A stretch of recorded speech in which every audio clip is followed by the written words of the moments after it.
আসসালামু আলাইকুম, তাজরিন ডেলি ব্লগে আপনাদের সকলকে স্বাগতম। আশা করি আপনারা সবাই ভালো আছেন। আমিও আল্লাহর রহমতে ভালো আছি।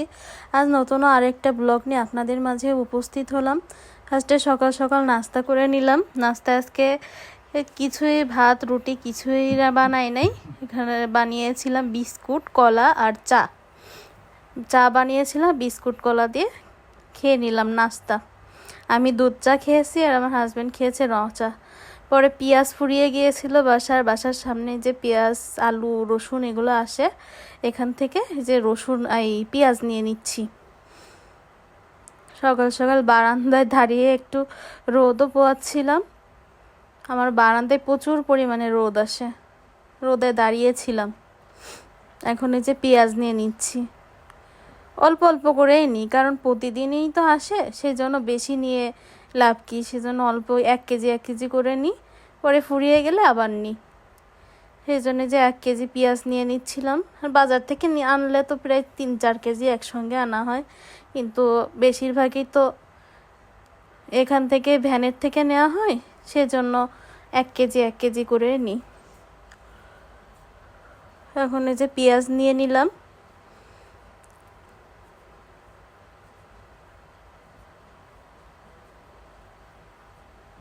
এই যে ভিডিও করতেছিলাম, ছেলে পেলে সব এসে ক্যামেরার দিকে তাকিয়েছিল। পাশে এই যে টিন সেটে বাসায় এরা থাকে।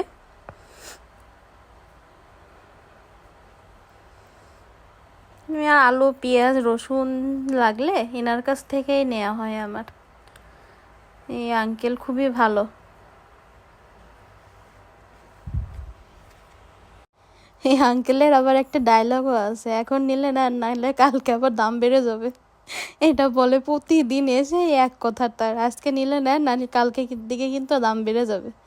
পরে যে আমাদের চাউল দেখাচ্ছিল, মিনিকেট চাউল, উনি চাউল আর ডাউলও ইদানিং বিক্রি করা শুরু করছে।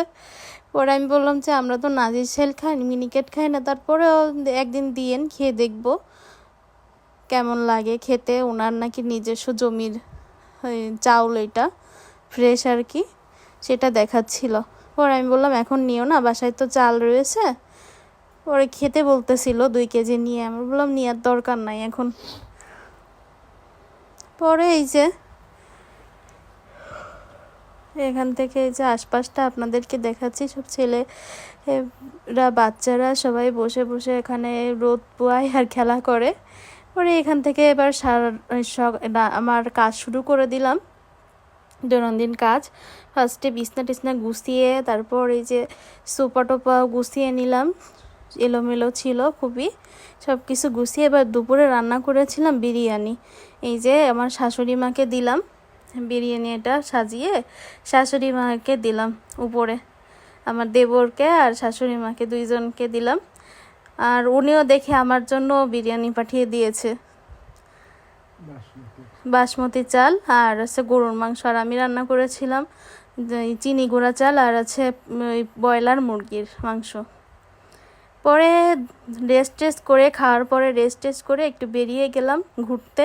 আমার হাজব্যান্ড আছে এখানে যে আয়রন দেয়, মানে হচ্ছে কাপড় চোপড় আয়রন করে এই দোকানে, জন্য কাপড় চোপড় দিয়ে গেল। পরে এই যে এখান থেকে কাপড় দিয়ে, বাসার পাশেই সব থাকলে সুবিধা আছে। আমি যেখানে দাঁড়িয়েছিলাম, আমাকে আজকে কেমন লাগছে সবাই কমেন্টের মাধ্যমে জানাবেন। তারপরে এই যে আমাদের এখানে একটু ঢালা টাইপের আছে, তো এখান থেকে উঠতে কষ্টই হয়। পরে উঠে এই যে এখন গাড়ির জন্য ওয়েট করতেছি, গাড়িতে করে। এখন কোথায় যাব বলেন তো আপনারা, গেস করেন কোথায় যাব, এখন বলবো না। পরে এই যে গাড়ি ঠিক করে নিলাম, আমার হাজবেন্ড যে গাড়ি ঠিক করতেছে। এখন এই যে রিক্সাতে উঠে গিয়েছি, প্রচুর পরিমাণে বাতাস হচ্ছিল, প্রচুর, একদম ওড়না টোনা ঠিক থাকতেছিল না, মাথার কাপড়ই থাকতেছিল না, এত পরিমাণ বাতাস। পরে এই যে রিক্সায় করে এখন যাচ্ছি গন্তব্যে। এত পরিমাণ বাতাস আমি তাকাইতে পারতেছিলাম না, এত পরিমাণ বাতাস ছিল। ওই দিন বিকালের টাইমে আমার চোখ মেলাইতেই পারতেছিলাম না আমি, মানে বাতাসের কারণে শুধুমাত্র। এখন এই যে আমার বেশিরভাগই কি এইদিকে যাইতে গেলে তারপর মেট্রো রেল বা বলেন, তারপরে হচ্ছে যমুনা গেলে উল্টো সাইড যেতে হয় ইসিবির ওই দিকতে, কিন্তু সব কিছুই আমার যেতে হয় হচ্ছে যে কালশি রোড দিয়ে, সেজন্য বেশিরভাগই আপনাদেরকে এই রোডটা দেখানো হয়। এই যে আশপাশটা দেখতেছিলাম, আপনাদেরকে আগেও দেখেছি। এখানে আমার হাজবেন্ডের ফ্রেন্ডরা সবাই মিলে এই মসজিদের পাশে ওই যে দেখালাম, ওইখানে ওই যে একটা ওভারব্রিজ দেখতে পেলেন, ওইখানে আমার হাজবেন্ডটা আড্ডা দিত বসে। ওর এই যে আশপাশটা দেখাচ্ছি, এখানে আগে পুরো নাকি হাজবেন্ডের কাছে শুনেছি, আগেও তো বলেছি পুরো পানি ছিল, এখন তো পুরো ভরাট হয়ে গিয়েছে। এখান থেকে এই যে আমার খুলনার গাড়ি, বরিশালের গাড়ি এখানে আসে, এখান থেকে বাসার পাশেই, এখান থেকে আমরা যাই যে ইমাদ পরিবহন, অনেক পরিবহন আছে, এখান থেকে আমি খুলনায় যাই। এখন বলতে পারছেন কোথায় যাচ্ছি আমি? মেট্রো রেলে। এখন এই যে এসকেলেটারে উঠে মেট্রো রেলের উদ্দেশ্যে যাচ্ছি। বসুন্ধরা সিটিতে যাব। দেখুন অবস্থা কি, শুক্রবার ফ্রাইডে তো অবস্থা খুবই খারাপ, খুবই, মানে মানুষ, এত পরিমাণ মানুষ দেখতে পাবেন। মেট্রো রেলের অবস্থাও কি, মানুষে পরিপূর্ণ। পরে আমার হাজব্যান্ড একটু ওই যে র্যাপিড পাস করতেছিল, র্যাপিড পাসে টাকা ভরতেছিল, টাকা অল্প ছিল, আর যদি র্যাপিড পাস না থাকতো তাহলে ভাবেন এত লাইন পার করে তারপরে যেতে হতো। পরে এখানে যে টাকা ভরে নিল ও র্যাপিড পাসে দুইটায় টাকা ভরে, এখন ওই যে উপরে যাব, উপরে আছে মেট্রো রেলের জায়গা, সেখানে যাব। ওই যে এখানে পাঞ্চ করে নিলাম, পাঞ্চ করে ভিতরে ঢুকে গেলাম। পাঞ্চ না খুললে তো ভিতরে ঢোকা যায় না।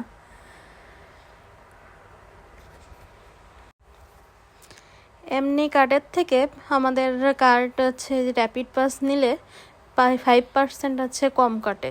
আর এমনি কার্ডে ধরেন আমরা এখন যাব হচ্ছে আপনার মিরপুর 11 থেকে আমরা যাব বসুন্ধরা সিটিতে, তাহলে আমাদের লাগবে হচ্ছে 47 টাকা। আর অন্যরা যারা আছে কার্ডে, এমনি কার্ডে যায়, তাদের লাগবে 50 টাকা। এবার এই যে লিফটে উঠে গেলাম, উপরে যাচ্ছি মেট্রো রেলের এখানে। এই যে চলে এসেছি মেট্রো রেলের কাছে, একটু পরে ট্রেন চলে আসবে।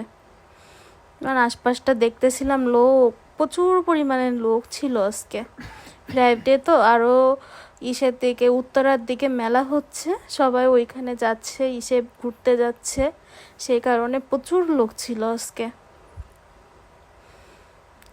সবাই কমেন্টের মাধ্যমে কিন্তু জানাবেন আমাকে কেমন লাগছে এই ড্রেসটাতে। এখানে যে ওয়েট করতেছি মেট্রো রেলের জন্য,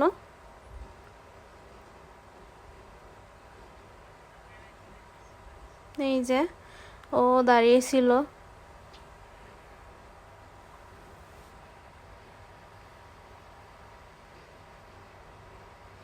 ওই পাশে আছে উত্তরার আর এইদিকে আছে মতিঝিলের। এইটাই যে দেখুন কি পরিমাণ ভিড়, এরকম ভিড়ই ছিল আমাদেরটাতেও, প্রচুর হিউজ পরিমাণ ভিড়, হিউজ পরিমাণ। আমি মেট্রো রেলের ভিতরেও একটু দেখিয়েছিলাম।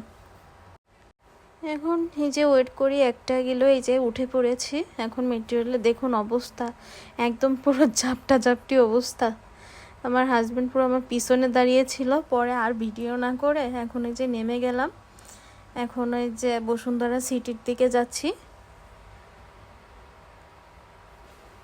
লিফটে করে নামবো এখন।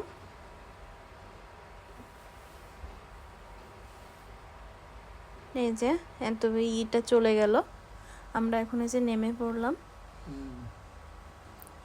এখন এই যে গাড়ি চলে যাবে, এটা যাবে মতিঝিলের দিকে। এই গাড়িটা, এটা তো মতিঝিল যাবে, মতিঝিল গেলে পুরন ঢাকায় যাওয়া যায়। আর আমরা তো ওই যে বসুন্ধরা সিটিতে যাব, সেই জন্য কাউরান বাজার নেমে গেলাম। নেমে এই যে লিফটের জন্য ওয়েট করতেছি, লিফট দিয়ে এখন নিচে নেমে যাব। এই যে নিচে নেমে গেলাম। এখন এই যে আশপাশটা ভালোভাবে দেখিয়েছি, যে এইদিকে এই বসুন্ধরা সিটি মোড়টা কি পরিমাণ যে জ্যাম ছিল, মেট্রো রেল না থাকলে জ্যামে ওয়েট করা যে কি পরিমাণ বোরিং লাগে। এই পর্যন্ত আসতে প্রায় আমরা রওনা দিয়েছি কয়টায়, রওনা দিয়েছি প্রায় 5টায়, আর এসে পৌঁছেছি একদম বসুন্ধরা সিটিতে 5:30টারও পরে, মানে 5:30, 5টার পর প্রায় 6টার কাছাকাছি তখন আমরা বসুন্ধরা সিটিতে চলে এসেছি। আর এই যদি গাড়িতে আসলাম বা ওভারে আসতাম তাহলে এটা টাইম লাগতো প্রায় 2 ঘন্টা। তাহলে ভাবুন কত সময় সেভ। পরে পাশের থেকে একটা মোজা কিনে নিলাম বসুন্ধরা সাইড থেকে, এখন চেঞ্জ নিয়ে যাচ্ছি। মোজা নিয়ে এখন যাব ওইদিকে বসুন্ধরার দিকে। আশেপাশে যে ফাস্টফুড টাইপের জিনিস আছে অনেক কিছু, পরে খাবো। আগে বসুন্ধরা সিটির ওইদিকে যাচ্ছি ঘুরতে একটু। মোটামুটি এখন কেনার কোনো উদ্দেশ্য নাই। আমার আম্মু ছাড়া আমার কিনতে তেমন ভালোই লাগে না কেনাকাটা করতে। একদম নিজস্ব মানে একদম প্রয়োজনীয় জিনিস ছাড়া আমি আম্মু ছাড়া কিনি না। সেজন্য আম্মু আসবে জানুয়ারি লাস্টে বা ফেব্রুয়ারিতে, তখন কেনাকাটা করবো ইনশাল্লাহ। আর এখন যাচ্ছি একটু ঘুরতে, বসুন্ধরা সিটিতে ঘুরতে, দেখতে, এগুলো খুবই ভালো লাগে। এই যে অনেক ধরনের কেক, তারপর এই যে দেখুন 12 মাসি আম, এই সিজনে আম দেখে আমি তো অবাক। আমার হাজবেন্ড বললো যে 12 মাসি আম সবসময় পাওয়া যায়। পরে এই যে চলে এসেছি এখন বসুন্ধরা সিটিতে। এই রাউন্ডটা আমার খুবই ভালো লাগে, সেজন্য সেটাও আপনাদের সাথে একটু শেয়ার করলাম। এখন এই যে দোতলায় উঠে যাচ্ছি, একটু আড়ংয়ে যেতে চাইছি, আড়ংয়ে যাব। আড়ংয়ে যেয়ে তো আবার ছবি তোলা খুবই তাদের লাগে, আর আড়ংয়ে ভিডিও করি নাই। আড়ংয়ে একটু জুতা দেখতে গিয়েছিলাম।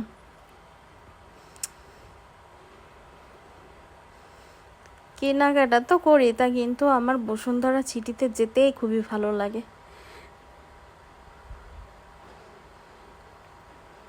সব কিছু যে দেখলাম যে কেমন শীতের পোশাক উঠছে, এইসব কিছু একটু দেখতেছিলাম। বিয়ের পাঞ্জাবি এগুলো দেখলাম 4-5টা। আর চিন্তা করতেছি আমার ভাইয়ের বিয়ে দিব সামনে, আর 3-4-5 বছর পরে, 5 বছর বিয়ে দিলে কেমন টাইপের শেরওয়ানি কি কিনবো না কিনবো, কোথায় শপিং করব, আমরা 2জন মিলে এটা আলোচনা করতেছিলাম। এই যে আমি এখন এই যে আড়ংয়ের দিকে যাচ্ছি, একটু এই জায়গায় আবার ঢঙও করলাম।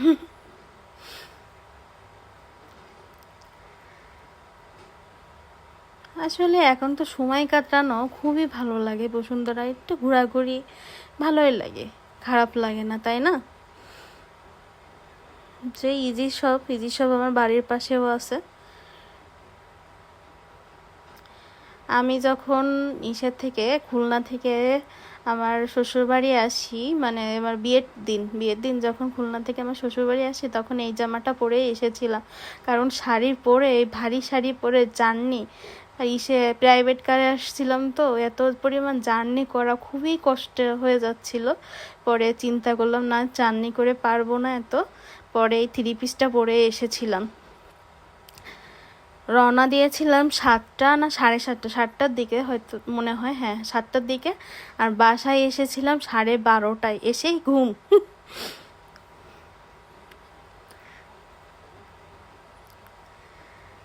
পরে এই যে আড়ংয়ের দিকে যাচ্ছিলাম একটু ভিতরে। আর তো ওই পাশেই একটা আমার হাজব্যান্ড দেখাচ্ছিল যে জুতা, লোটোতে কি, এইগুলো তো ভ্যান গাড়িতে পারা যায়, লোটোতে কি করে এটা বলতেছিল আমার হাজব্যান্ডের জুতাটা দেখিয়ে। একটু ভিডিও করলাম। যে আড়ংয়ের ভিতরে গিয়েছিলাম, আড়ং একটু জুতা দেখতে গিয়েছিলাম। পরে ওখান থেকে বেরিয়ে এসে এই যে একটু আশপাশটা উপরে গিয়েছিলাম, 3তলা 4তলায়, সেটা আপনাদের সাথে শেয়ার করলাম। উপর থেকে ভিডিও করলে খুবই ভালো লাগে, সেজন্য। পরে বসুন্ধরা সিটির থেকে এসে বাইরে এসে একটু ভাপা পিঠা খেলাম। ভাপা পিঠা দেখতে মনে হচ্ছে খুবই ইয়াম্মি হবে, খুবই মজা খেতে, কিন্তু এত পরিমাণ 3rd ক্লাসের থেকে 4th ক্লাস থেকে 5th ক্লাস বলা যায়, এত পরিমাণ খারাপ ভাপা পিঠা আমি জীবনেও খাই নাই। ভিতরে কিছুই নাই, উপরে একটু সামান্য পরিমাণ লেয়ার দিয়ে রেখে দিচ্ছে, ভিতরে পুরো ফাঁকা, মানে ফাঁকিবাজি পিঠা যাকে বলে। আর এই পিঠা নিয়েছে 20 টাকা পার পিস। আমি তো জানতাম না, জানলে আমি এই পিঠা কখনোই একটাই নিতাম। একটাই নিয়েছি, আমার হাজব্যান্ড একটা খেয়েছে, আমি একটা খেয়েছি, এই একটাই দুইজনেই খাওয়া উচিত ছিল। মানে এত পরিমাণ খারাপ হবে তা কিভাবে জানবো বলেন, বুঝবো কিভাবে? দেখতে তো খারাপ লাগছে না। পরে এখান থেকে আমি একটু বাদাম মিল্কশেক খাইলাম। এই যে বাদামের মিল্কশেক বানাচ্ছে, এটা নিয়ে এখন ওই দিকে চলে যাব। বাদাম মিল্কশেকটা খাইতে খুবই মজা ছিল, খুবই। আর ও খাচ্ছিল চা, র চা। আমি খাচ্ছিলাম বাদাম মিল্কশেক আর ও খাচ্ছিল র চা, কারণ ওর টনসিলের সমস্যা তো, একটু কিছু ঠান্ডা বেশি খাইলে গলা ধরে বসে, সেই জন্য ও ঠান্ডা, আরও ঠান্ডার টাইম এখন, সেজন্য ও না খায়ে এখন ওই যে চা খাচ্ছে, আদা চা। আর আমি খাচ্ছিলাম বাদাম মিল্কশেক। কিছুক্ষণ এই জায়গায় বসে ও চা খাচ্ছিল আর আমি বসে মিল্কশেকটা খাইলাম। পরে এই যে আবার স্টেশনে চলে এসেছি, এখন মিরপুর 11-র দিকে, কারণ বাজারের থেকে মিরপুর 11-র দিকে চলে যাব। এত পরিমাণ ভিড়, কি আর বলবো, ভিড়ে একদম পুরা। এই যে চলে এসেছি, এখন র্যাপিড পাস করে বাইরে চলে যাব।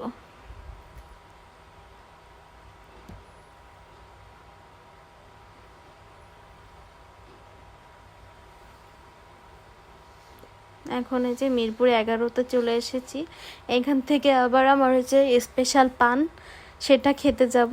এই যে কালশি রোড, মিরপুর 12, এখানে নামছি। এখান থেকে মিষ্টি পান ওইটা খেতে যাব। সে যে ইসলামী ব্যাংক হাসপাতাল, এখানে অসুস্থ হলে আমি এই হাসপাতালেই যাই। এই যে এই আঙ্কেলের ইসে করে, রিক্সায় করে এখন এই যে পানের ওইখানে যাচ্ছি খেতে, মিরপুর 11-তে। যে আশপাশটা আপনাদেরকে দেখাচ্ছিলাম, এটা হচ্ছে নান্নু মার্কেট। এটা হচ্ছে এই নান্নু মার্কেট। এখানে এক্সপোর্ট সমস্ত রকমের সোয়েটার, প্যান্ট, শার্ট সব কিছু পাওয়া যায় এখানে। এই পাশে আবার দেখলাম মেয়েদেরও আছে, দেখি একদিন যাব।